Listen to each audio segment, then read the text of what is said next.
La cachetada resonó como un disparo seco en la cocina silenciosa. Julia no gritó. Ni siquiera lloró. Solo apretó los labios mientras el ardor le subía por la mejilla hasta los ojos, que ya no sabían producir lágrimas. Dolores, su madrastra, la miraba desde arriba con una sonrisa torcida, sabiendo que había vencido, otra vez. Era martes por la noche en tierra seca, y el calor no daba tregua ni siquiera bajo la luna. Las paredes de adobe transpiraban polvo, y el aire se podía cortar con un cuchillo. Afuera, los grillos cantaban sin saber que, adentro de aquella casa, una niña de 12 años vivía atrapada en una jaula sin barrotes visibles. Julia tenía la espalda doblada mientras recogía los restos de un plato roto. Había pasado todo el día cocinando, barriendo, lavando. Había hecho todo bien, pero aún así recibió el golpe. Porque en esa casa, el dolor no necesitaba justificación. Meses antes, aquella misma cocina olía a pan dulce y café recién hecho. Su padre, don Miguel, llegaba del trabajo cubierto de polvo de mina pero con una sonrisa que podía iluminar el mundo entero. Vamos al río, chamaca, decía cada domingo, y juntos pescaban truchas bajo el canto del agua. Julia reía entonces. Le gustaba mojarse los pies, oír las historias de su padre sobre los antiguos guerreros, imaginar que algún día ella también sería fuerte como ellos. Pero el martes en que repicaron las campanas de la iglesia, algo dentro de ella se rompió para siempre. Un derrumbe en la mina se lo había llevado. A los 7 hombres. Y entre ellos, el único que alguna vez la llamó mi tesoro. La mujer apareció el mismo día del velorio. Dolores. Decía ser prima lejana, llegada desde Guadalajara para ayudar. Nadie la conocía, pero nadie hizo preguntas. Se instaló en la casa de don Miguel como si le perteneciera, y al principio parecía una bendición. Cocinaba para Julia, la peinaba, le compraba panecillos dulces. La niña, sedienta de afecto, se aferró a ella como una náufraga a una tabla. Pero poco a poco, la madera se volvió astilla. Los dulces desaparecieron. Las palabras cariñosas se tornaron veneno. Mira ese cabello, pareces una mendiga, decía Dolores mientras tiraba con fuerza el cepillo. Las tareas se multiplicaban. Eres una carga. Ni para lavar sirves. Una noche de noviembre, cuando el hambre ya era parte del cuerpo de Julia, ocurrió el primer golpe. Derramó accidentalmente unos frijoles. El silencio fue más aterrador que el ruido del plato al romperse. Dolores se levantó, cruzó la cocina como una sombra y le propinó la bofetada que selló su destino. Tu padre no está para consentirte, escuincla inútil. Desde entonces, la violencia se volvió rutina. Dolores inventaba castigos, insultaba con la lengua afilada como cuchilla, y golpeaba con una furia que rozaba el placer. Julia se acostumbró al dolor. A los jalones de cabello. A dormir sin cenar. A barrer el patio con los nudillos rotos y la mirada en el suelo. Los vecinos oían. ¿Veían? Callaban. Doña Carmen miraba desde su ventana. Don Roberto fingía estar ocupado. Nadie intervenía. No nos metamos en lo que no es nuestro, murmuraban. En tierra seca, los secretos se enterraban más hondo que los muertos. Pero algo en Julia aún respiraba. Aunque fuera apenas un hilo de aliento, una chispa mínima entre los escombros de su alma. Esa chispa la llevó una noche al altar polvoriento donde su padre había colocado a la Virgen de Guadalupe. Se arrodilló con dificultad, cerró los ojos, y trató de recordar una oración. Pero no venía ninguna palabra. Solo un silencio ensordecedor. ¿Crees que rezar va a lavar los trastes?, rugió Dolores desde la puerta, antes de empujarla con un golpe en la nuca.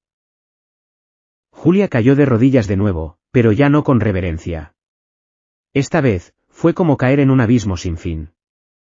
Esa noche, sola en su catre, Julia se llevó una almohada a la boca para ahogar el llanto. Las lágrimas salían calientes y saladas, pero no limpiaban nada. Solo quemaban. Contuvo el aliento mientras recordaba la voz de su padre. Un guerrero no se rinde. Pero ella ya no era una guerrera. Ni siquiera era una niña. Era un espectro. Un ser casi invisible que arrastraba los pies por una casa que ya no le pertenecía. Afuera, los perros ladraban hacia la luna. El viento arrastraba polvo. Y desde el norte, una corriente extraña trajo un aroma nuevo. Una mezcla de salvia y copal. Esa noche, sin que nadie lo supiera, los espíritus antiguos se despertaron. Y en algún lugar del desierto, una mujer de ojos como el águila alzó la vista hacia el cielo estrellado, sabiendo que el momento había llegado. La niña de los sueños la estaba llamando. El sol se escondía detrás de las montañas cuando Jalona puso un pie en tierra seca. La luz anaranjada del atardecer envolvía el pueblo con un resplandor melancólico, como si la tierra misma supiera que algo importante estaba por suceder. Caminaba con paso firme, sus botas levantando polvo antiguo que parecía reconocerla. Nadie la conocía, pero todos la miraban. Había algo en ella que incomodaba. Algo en su postura erguida, en la trenza negra adornada con plumas de cuervo, en sus ojos que no temblaban. Refugio, la viuda que manejaba la única posada del pueblo, la recibió sin hacer muchas preguntas. Jalona pagó por adelantado y pidió solo lo necesario, agua, una habitación y silencio. Aquella noche, sentada en el portal de la posada, observó cómo la vida del pueblo transcurría con resignación. Los hombres volvían de la mina con los hombros vencidos. Las mujeres barrían el polvo que regresaba con cada ráfaga de viento. Y entre ellos, una figura pequeña y encorvada apareció, cargando un costal de basura que parecía más grande que su cuerpo. Era Julia. Jalona la reconoció de inmediato. La niña de sus sueños. La que lloraba bajo cielos sin estrellas. La que pedía ayuda en un idioma que solo el alma herida podía comprender. Un estremecimiento la recorrió. Lo que hasta ese momento había sido una intuición, se convirtió en certeza. Esa era la razón de su viaje. La niña necesitaba ser salvada. A la mañana siguiente, antes de que el primer gallo cantara, Jalona ya estaba en pie. Había aprendido a moverse sin ser vista. A caminar entre las sombras como lo hacían los antiguos. Se ocultó tras un matorral cerca de la casa de adobe donde había visto a Julia. No tardó en ver lo que había temido. La niña salió al patio con una palangana llena de ropa. Caminaba con dificultad, sus pies descalzos marcando el polvo frío. Sus brazos delgados temblaban mientras restregaba sábanas manchadas en un lavadero de piedra.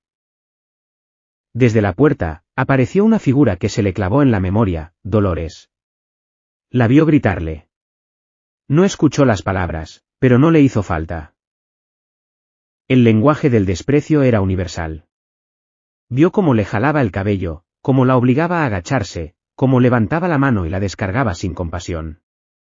Julia no gritó. Solo se encogió, como un animal acostumbrado al dolor. Jalona sintió que sus manos se calentaban. Su bisabuela le había hablado de esa sensación. Era la señal. El llamado del linaje. El momento en que la sangre guerrera respondía al sufrimiento ajeno. En su pecho, algo ancestral despertó. Esta niña está bajo nuestra protección, susurraron los espíritus. Durante los días siguientes, Jalona diseñó su plan. No era el momento de actuar. Primero, tenía que entender. Vigiló desde distintos puntos, documentando mentalmente cada abuso. Vio cómo Dolores negaba a Julia el pan del desayuno mientras ella comía carne con sus amigas. Vio cómo la hacía dormir en el patio, cubierta solo con una cobija delgada, mientras adentro la mujer se acurrucaba en la cama que había sido de don Miguel. Los golpes, los gritos, los silencios forzados, todo se acumulaba en su memoria como un expediente sagrado. Pero también observaba otra cosa, la resistencia silenciosa de Julia. Cada día, pese al dolor, la niña se levantaba. Lavaba, barría, cocinaba. Su cuerpo se quebraba, pero algo dentro de ella seguía en pie. Eso fue lo que convenció a Jalona de que no estaba allí solo para rescatar. Estaba allí para despertar algo. Para devolverle a la niña lo que le habían robado, su fuego. Una tarde, después de presenciar una escena especialmente cruel, Jalona se alejó del pueblo hasta una formación rocosa que se elevaba como un altar natural. Se arrodilló sobre la tierra y comenzó un antiguo ritual. Prendió copal, colocó piedras sagradas en círculo y elevó su voz en la lengua olvidada de su pueblo. Pidió guía. Pidió fuerza.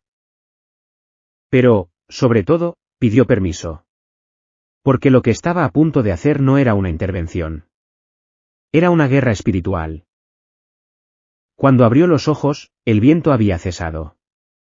Todo el desierto parecía contener la respiración. Y en medio de ese silencio solemne, Jalona supo que su petición había sido escuchada. La primera vez que se acercó a Julia fue durante la madrugada. La niña había salido al pozo del patio. Caminaba lento, respirando con dificultad, arrastrando una cuerda para sacar agua. El pueblo dormía. Dolores también. Cuando Julia sintió la presencia de alguien más, se tensó, lista para otro golpe. Pero lo que encontró fue otra cosa.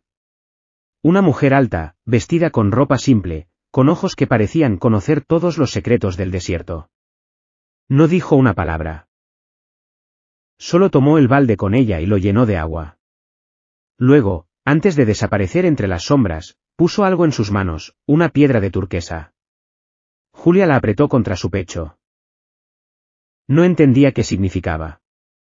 Pero por primera vez en mucho tiempo, no se sintió sola. Las noches siguientes se convirtieron en rituales silenciosos.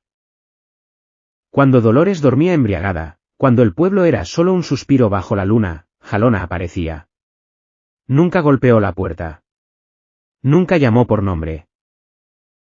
Simplemente estaba allí, en el límite entre la sombra y la luz, esperando que Julia saliera al patio. Y Julia, sin saber cómo, siempre lo hacía. No hablaban al principio. Jalona se sentaba cerca, sobre la tierra fría, y observaba el cielo. Julia, temblorosa, hacía como que buscaba leña o lavaba algo. Pero sus ojos la espiaban, curiosos, desde debajo de su flequillo mal cortado. Había algo en esa mujer que no se parecía a nada que hubiera conocido antes. Ni a su madrastra. Ni a las vecinas. Ni siquiera a las mujeres de los cuentos que su padre solía contar. Jalona no exigía. No corregía. No preguntaba. Solo estaba. La tercera noche, cuando Julia por fin se sentó junto a ella en silencio, Jalona comenzó a hablar. Su voz era baja, profunda, como un río subterráneo que siempre ha estado ahí. No hablaba de Julia. Hablaba de mujeres. De mujeres antiguas. De guerreras. Había una mujer llamada Easton, dijo. Durante una sequía terrible, guió a su gente por el desierto durante semanas, hasta encontrar una tierra fértil. No porque no tuviera miedo, sino porque sabía que el miedo no es excusa para rendirse. Julia escuchaba sin pestañear. La historia se enredaba con el viento. Con los sonidos del desierto. Con la memoria de algo que ni siquiera sabía que estaba dentro de ella. Y murió. Se atrevió a preguntar. No, respondió Jalona con una leve sonrisa. Vivió lo suficiente para enseñar a otras mujeres a hacer lo mismo. Con cada encuentro, Julia hablaba más. A veces solo unas palabras. A veces preguntas tímidas. O lágrimas. Jalona nunca la interrumpía. No la juzgaba. La dejaba llorar. La dejaba guardar silencio. Como si supiera que sanar también es un proceso sagrado que no se puede apurar. Una madrugada, Julia le preguntó, ¿por qué me ayudas? Jalona la miró largo. Luego sacó de su morral una piedra pequeña, parecida a la turquesa que le había dado la primera vez. ¿Por qué te vi antes de conocerte? En sueños. Tus lágrimas me hablaron. Y cuando una guerrera escucha el llamado, no lo ignora. Julia bajó la cabeza. Su garganta se cerraba de emoción, pero su corazón comenzaba a abrirse, apenas, como una flor herida bajo el sol. Una semana después, Jalona la llevó fuera del pueblo. Caminaron bajo las estrellas, entre los susurros del desierto. Julia iba en silencio, pero sin miedo. No preguntó a dónde iban. Solo caminó, confiando en esa figura alta que parecía flotar más que pisar el suelo. Llegaron a una formación rocosa donde el viento hablaba en voz baja y los cactus parecían custodios de un santuario olvidado. Jalona encendió una pequeña fogata con movimientos precisos. Sin cerillos. Sin palabras. Cuando el fuego crepitó, le indicó a Julia que se sentara frente a él. Ahora respira, le dijo. Y escucha. Julia cerró los ojos. ¿El viento?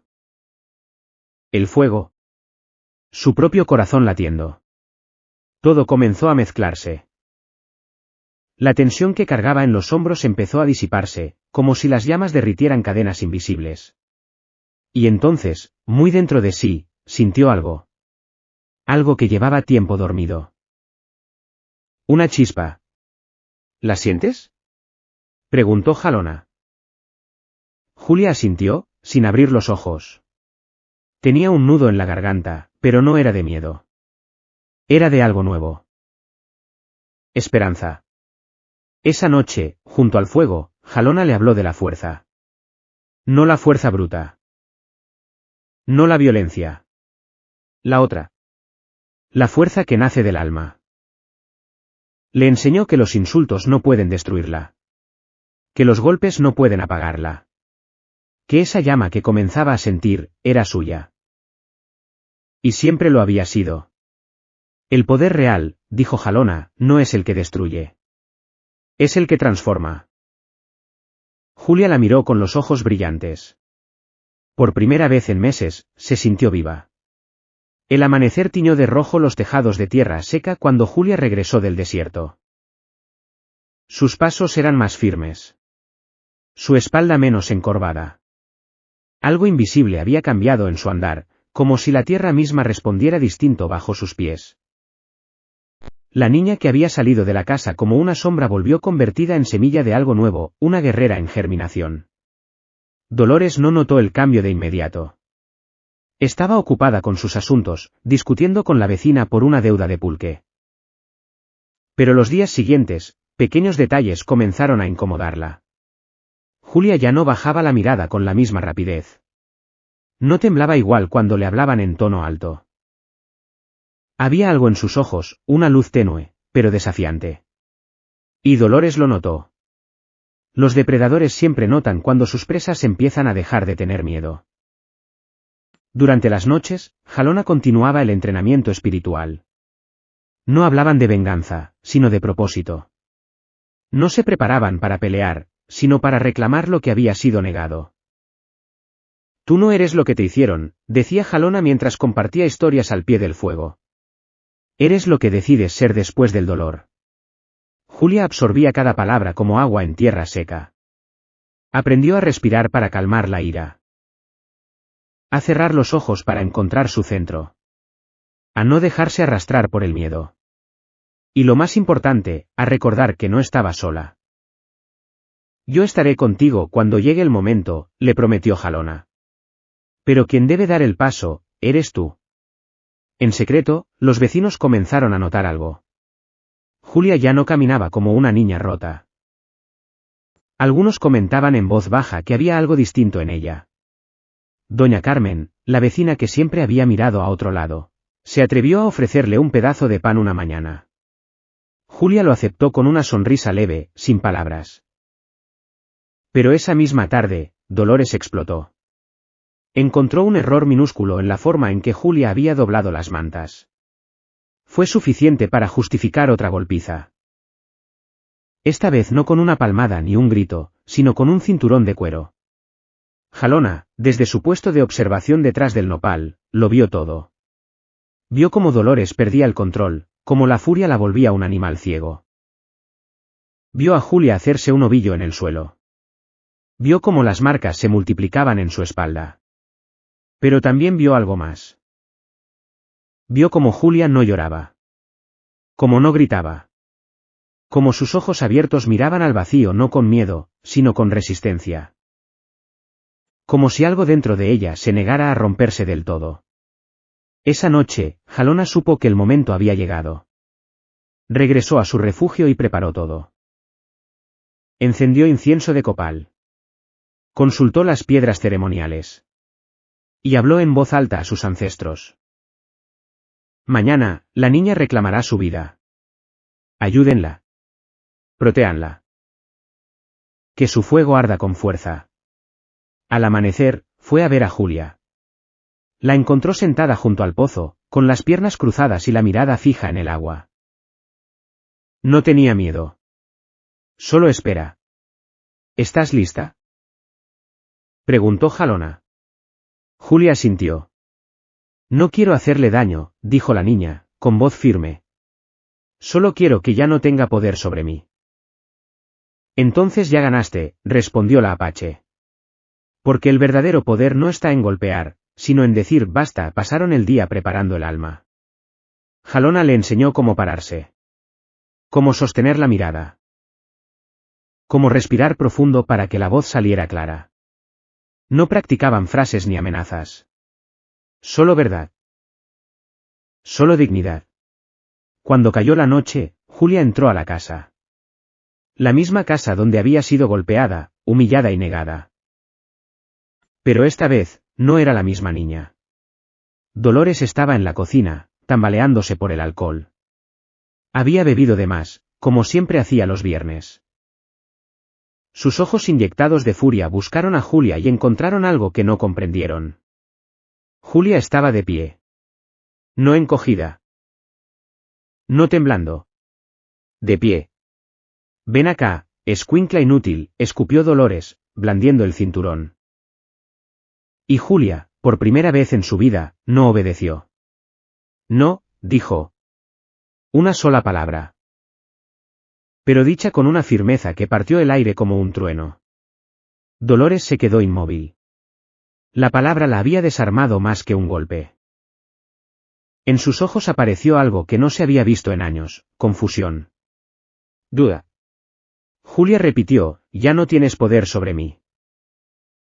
En ese instante, como si hubiera estado esperando el momento exacto, Jalona apareció en el umbral de la cocina. Su figura alta, vestida con símbolos sagrados, llenó la habitación con una presencia ancestral. Y por primera vez, fue Dolores quien tuvo miedo.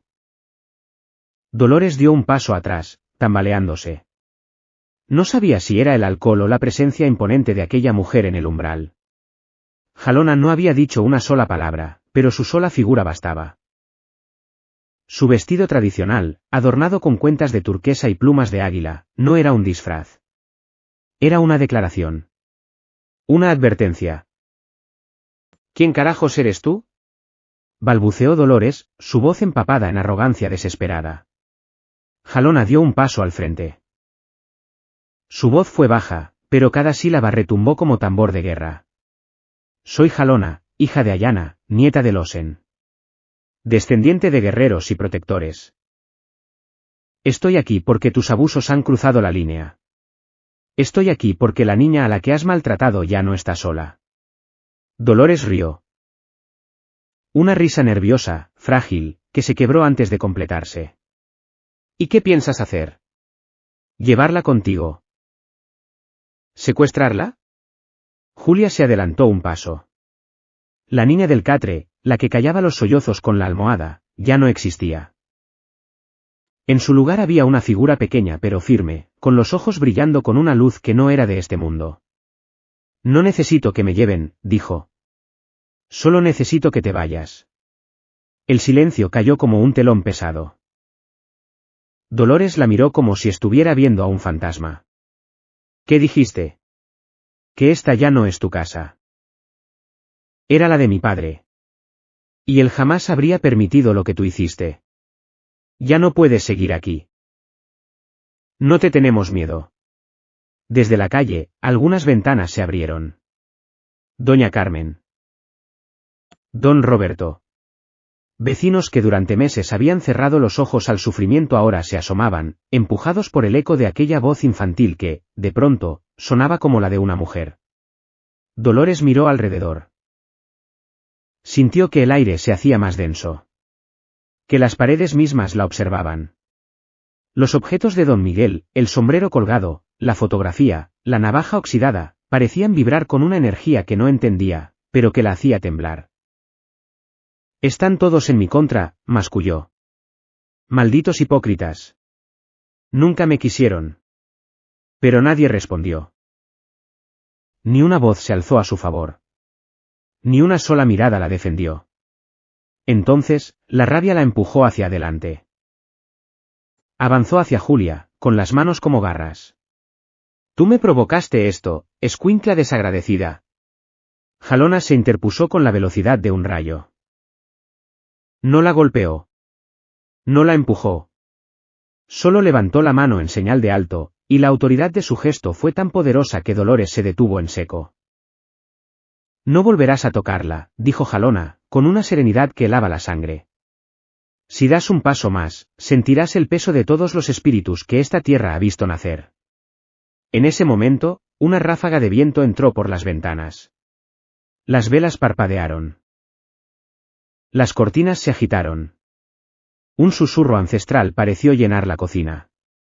Y Dolores, en su borrachera, en su confusión, sintió por primera vez algo que no había sentido en mucho tiempo: terror. ¿Qué es esto?, murmuró con la voz rota. Julia levantó la vista. Ya no con lágrimas. Ya no con súplica. Con verdad. Es justicia. Las puertas se abrieron. Los vecinos entraron uno a uno.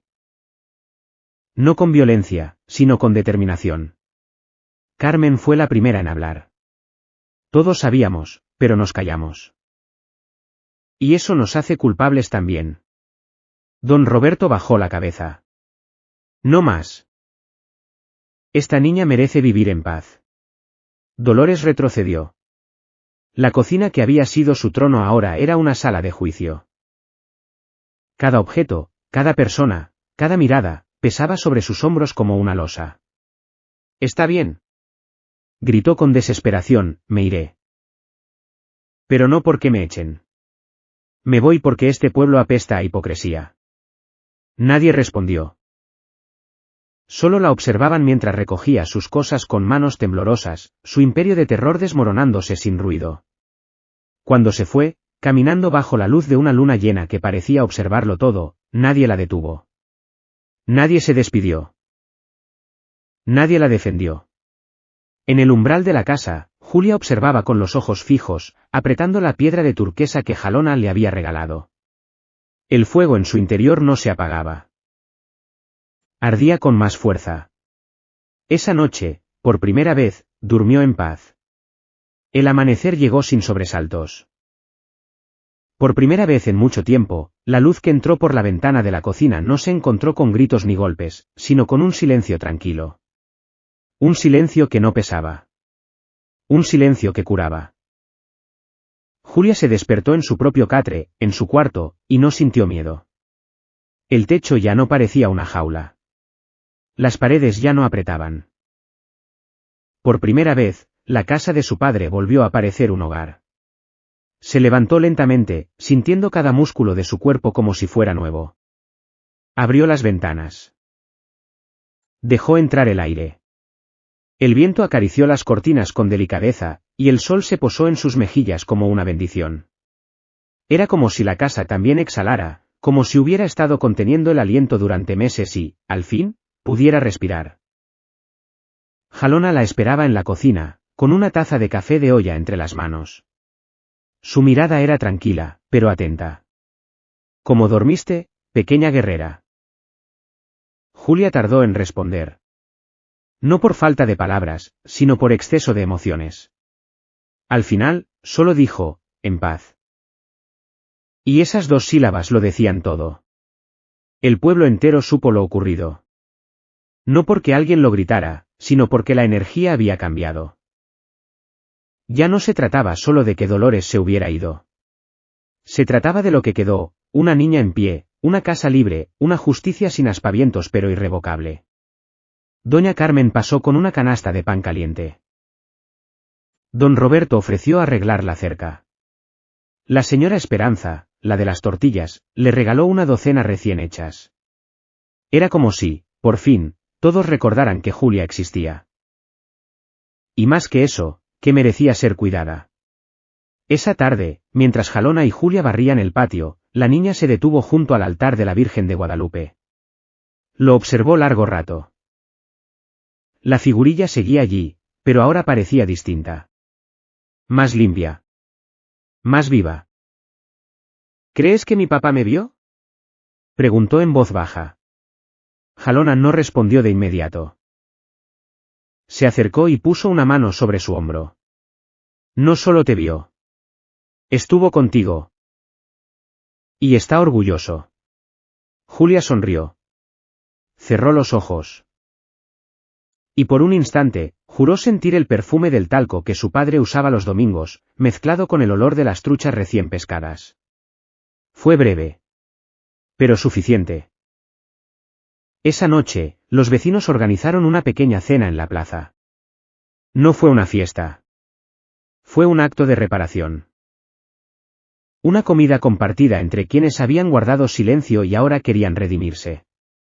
Julia se sentó entre ellos, no como espectadora, sino como parte. Escuchó risas. Recibió abrazos. Alguien le preguntó qué quería hacer ahora. Ella lo pensó un momento antes de responder: quiero volver a la escuela. Hubo aplausos. Jalona no dijo nada, pero sus ojos brillaron. Sabía que esa decisión era más que un deseo. Era una declaración de futuro. Al regresar a casa, Julia miró todo con otros ojos. El lavadero ya no era un símbolo de castigo, sino de limpieza. La cocina, donde tantas veces había sido golpeada, ahora olía a canela y esperanza. Hasta las grietas en las paredes parecían contar una historia de resistencia, no de ruina. Jalona la miró recorrer el espacio como quien reconoce su territorio por primera vez. Mañana llegará una mujer desde la capital, le dijo con suavidad. Es prima lejana de tu padre. Vendrá a quedarse un tiempo. Para que no estés sola. ¿Se parece a Dolores? Jalona rió. No. Ella sabe cuidar sin dominar. Y está feliz de ayudarte. Pero tú mandarás en esta casa. Tú pondrás las reglas. Julia asintió, seria. Como quien comprende el peso y la belleza de lo que acaba de recibir. Cuando la noche cayó, Julia se asomó por la ventana. El cielo estaba limpio, lleno de estrellas. El mismo cielo que había visto tantas veces desde su catre, llorando en silencio. Pero esta vez, el universo parecía diferente. Más grande. Más suyo. ¿Y tú?, preguntó de pronto. ¿Te quedarás? Jalona la miró con ternura. No por ahora. Mi camino sigue. Pero volveré. Y no necesitas mi presencia para mantenerte fuerte. Esa fuerza ya vive en ti. Julia tragó saliva. No quería que se fuera. Pero entendía. Algunas personas llegan para despertarnos, no para quedarse. Y su misión, lo sabía, había sido cumplida. Gracias, dijo. Jalona se acercó y la abrazó. Un abrazo silencioso, pero lleno de raíces. Gracias a ti, pequeña guerrera. Gracias por recordarme que aún hay almas valientes que pueden salvarse. Y así, mientras el viento soplaba desde las montañas y el pueblo dormía, Julia se acostó por primera vez en libertad. El catre ya no crujía de miedo. El aire ya no olía a amenaza. Solo quedaban la calma, el fuego interno, y una historia nueva por comenzar. Pasaron los días. Luego las semanas. Y con ellas, llegaron los cambios verdaderos. Julia volvió a la escuela. La misma escuela de la que había sido arrancada sin explicación, como tantas otras cosas en su vida. Sus antiguos compañeros la miraban con una mezcla de sorpresa y respeto. Había algo distinto en ella. No era solo que se veía más fuerte, más despierta, era otra energía, algo que no se podía nombrar pero se sentía. La maestra la recibió con los brazos abiertos y los ojos húmedos. Sabía lo que había pasado. Todos lo sabían ahora. Pero nadie se atrevía a hablar en voz alta. Lo que había ocurrido en la casa de don Miguel se convirtió en una leyenda silenciosa, respetada como se respeta una herida cerrada que no se debe tocar, pero tampoco olvidar. Julia, sin embargo, no evitaba el pasado. Lo usaba como motor. En cada clase, en cada ejercicio, en cada conversación con un compañero, sembraba una semilla. No de venganza, sino de conciencia. La prima de su padre llegó una mañana templada de abril. Se llamaba Mariana. Era una mujer serena, con manos cálidas y una voz que no necesitaba elevarse para imponerse. No preguntó demasiado.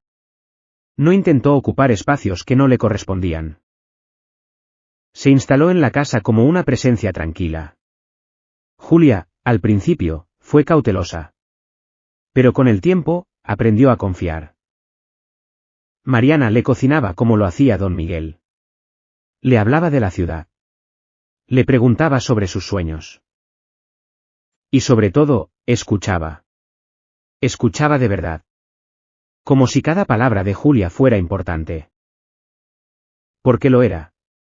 Tienes el alma de alguien que ha visto el infierno, le dijo una noche, mientras preparaban chocolate caliente. Y sin embargo, sigues eligiendo la luz. Eso no lo hace cualquiera. Julia no respondió.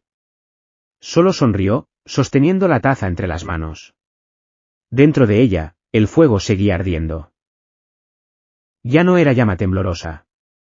Era calor constante. Luz silenciosa. Jalona volvió 3 meses después. No llegó anunciada. Simplemente apareció una tarde, en el portal de la escuela, vestida con ropa de viaje, polvo en las botas y los ojos tan intensos como siempre. Julia corrió a abrazarla. Pero ya no era la misma niña quebrada.